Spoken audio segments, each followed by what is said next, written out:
नमस्कार, जय हिंद, जय भारत. नुकतंच आपण पाहून राहिलो एक काय म्हणू आपण फिनॉमिना चालू झाला आहे का काय. उचलणं, उपडणं, फेकणं, फोडणं. जे म्हणतो ना कॉलनीचा काळ. बस युद्ध करायचं, तिथं जाऊन आपला एक्सपान्शन करत जायचं, त्याच्यावर राज्य करत जायचं. अशाच फ्लोमध्ये एक नवीन चर्चा आली का भाई साहेब इराण खेमनईले उचलून आणतील अमेरिकावाले. अमेरिकावाल्यांची ताकद का बरं वाढली. ॲज अ उदाहरण सेटअप केलं ना ट्रम्पनं. मादुरोले उचलून अमेरिकेत आणून ते उदाहरणाच्या बेसिसवर सगळ्याला आता तो गेम देऊन राहिला आहे. अशीच एक न्यूज आली. अमेरिकेचा तो ॲज अ एक प्रोपोगेंडा असू शकतो किंवा अमेरिकेचा ॲज अ प्री प्लॅन.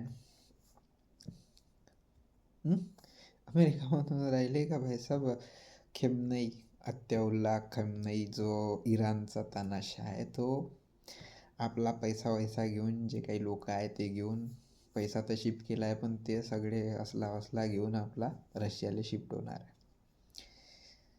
का बरं.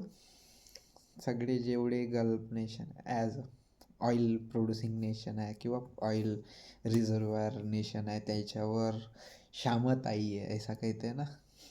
किसकी? ट्रम्प की. ट्रम्प की वजह से उन पर शामत आई है. वाह ट्रम्प भाऊ, मान गए गुरु तेरे को. काही नाही, बस आपलं वर्चस्व गाजवणं.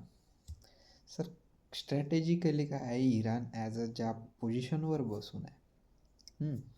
इराणपाशी जगातले थर्ड लार्जेस्ट रिझर्वायर आहे आणि तो ॲज अ 8व्या नंबरचा प्रोड्युसिंग नेशन आहे ऑइलचा. सर्वात फर्स्ट नंबरवर तर अमेरिकाचा आहे. ओके. दुसरं, इराण होडमध्ये आहे. कशाच्या? न्यूक्लिअर वेपनच्या. कन्फर्म नाही झाला आहे का हा बनवून ठेवले आहे, पण ॲज अ जे म्हणते संकेत म्हणते ते भेटतात. त्याच्यानं ॲज अ त्याच्यावर हमला करणं, वॉर करणं अमेरिकेची डायरेक्ट रणनीती नसू शकते. दुसरी गोष्ट, ॲज अ जे स्ट्रॅटेजिकली पोझिशनवर बसून आहे, स्ट्रेट ऑफ हार्मुजवर, जिथून ॲज अ इराणमधून ॲज अ जो युरोपियन नेशनला जो सप्लाय होतो, जो ट्रेड रूट आहे, ठीक आहे, स्ट्रेट ऑफ हार्मुजमधून जाणारा, त्याच्यावर इराणची कमांड आहे. ॲज अ इराणची सोबतच कमांड आहे पूर्ण गल्फ नेशनवर आणि ऑइल प्रोड्युसिंग कंट्रीवर, ठीक आहे, मिडल ईस्ट म्हणतो आपण. सोबत खेमनई ॲज अ मुस्लिम कॉपरेशनचा लीडर म्हणून आहे. त्याच्यासोबत जेवढे लिडिंग नेशन आहे ॲज अ मुस्लिम कॉपरेशनवाले, त्यांची एकी आहे. म्हणून ॲज अ डायरेक्टली जसं मादुरोले उचलून वेनेझुएलातून अमेरिकेत नेऊ शकते, तसा खेमनईला नेऊ शकत नाही. दुसरी गोष्ट, खेमनई ॲज अ तो तिथला पॉलिटिकल लीडर आहे, लोक त्याला मानतात. ठीक आहे. जे स्प्रेड न्यूज केली आहे का भाई साहेब पळून जाणार आहे, रशियामध्ये जाणार आहे, सध्यापर्यंत तरी तशी परिस्थिती आली नाही. तिसरी गोष्ट, इराणकडे एक तर वेपन्स आहे. दुसरी गोष्ट, रशिया युक्रेन चालू असताना इराणने रशियाला ड्रोन पुरवले, बायरक्टार सारखे ड्रोन, ठीक आहे. सोबतच इराणपाशी असलेला आर्टिलरीज वेपन कारखाने आणि जे भरपूर मोठ्या प्रमाणात असलेलं ऑइल, ठीक आहे, जो की तो विकू शकत नाही because due to their the American restriction. तर प्रत्येक जागी अमेरिकाच घुसून आहे, तर अल्टिमेट अमेरिका पॉवरफुल आहेच ना, अमेरिकेचा शिक्का चालतोच ना. सोबतच न्यूज चालू आहे, इराणमध्ये प्रोटेस्ट चालू आहे सामान्य लोकांचे, जनतेचे. का बरं? तर तिथं इन्फ्लेशन मोठ्या प्रमाणात वाढलं आहे. सोबत करन्सी कोलॅप्स झाली आहे, ठीक आहे. डोनार असं काहीतरी करन्सीचं नाव आहे, जे की अमेरिकन डॉलरच्या समोर टिकूच शकली नाही. टोटली इकॉनॉमिकल डिस्टर्बन्स झाल्यामुळे लोकांमध्ये एक तीव्र संतापाची लाट आली आहे. लोक रस्त्यावर उतरले.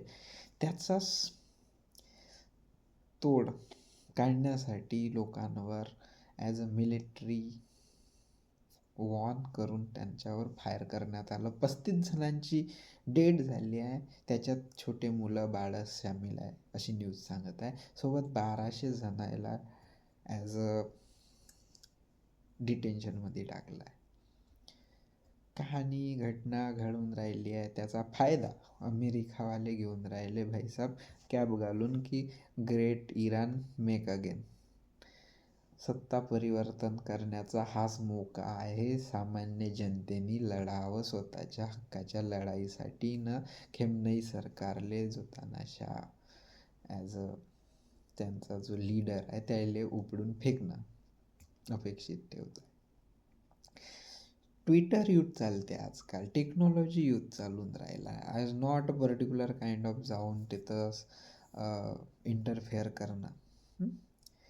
Even they can be the directly interfere with as a social media influencer म्हणून, ॲज अ ट्रेंड म्हणून, ॲज अ एखादी पोस्ट म्हणून, एखाद्या गोष्टीचा जे पर्टिक्युलर टार्गेटेड ओरिएंटेड त्याला चिडवणं किंवा कोणत्याही एक ट्रोल करणं, याच्यावरून युद्ध चालू होऊन राहिले आजकाल. अमेरिकाची ज्या पद्धतीने इन्फ्लुएन्स आहे ऑल ओव्हर वर्ल्डवर, ठीक आहे, त्याचा तो परिपूर्ण फायदा घेतोस. आणि ट्रम्प तर त्याच्यात मास्टर आहे, तो तर सोशल मीडियाचा आहे. त्याला फक्त काय पाहिजे, चर्चों में रहना हमारी खासी है, यही हमारा लोक धर्म है. ठीक आहे, सही आहे. भारतानं सुद्धा ॲडवायझरी जारी केली का भाईसाहेब इराणमध्ये जेवढे आपले भारतीय आहे त्यांना थोडंसं सावध राहावं. जर वाटत असेल तर येऊन जा, निकल के आ जाओ.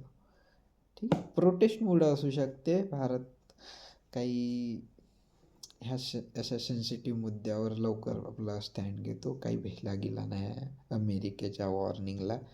ठीक आहे, भलाही अमेरिकेनं म्हणलं असेल का भाईसाहेब Trump treatment Cuba, Mexico, Colombia, Iran, Greenland and India all in matter of few hours, कुछ देर में हम उनको भी फाइल पर लेंगे. ठीक आहे, घेत बसा. कारण की ज्या पद्धतीनं वातावरण बनत आहे, ठीक आहे, ॲज अ ग्लोबल लीडर म्हणून पोझिशन घेण्यासाठी अमेरिका पहिलंही तयार होता, पहिलंही शक्ती आपलं प्रदर्शन करायचा. आता तर डायरेक्ट त्याला भिवच नाही राहिला. ठीक आहे, बाकी तुमचं काय मत आहे कमेंटमध्ये कळवा. अशाच नवनवीन व्हिडिओंसाठी, नवीन नवीन टॉपिकसाठी आपल्या चॅनलला लाईक, शेअर, सबस्क्राईब करा. मी तेजस घाटे, भेटू नेक्स्ट व्हिडिओमध्ये. धन्यवाद.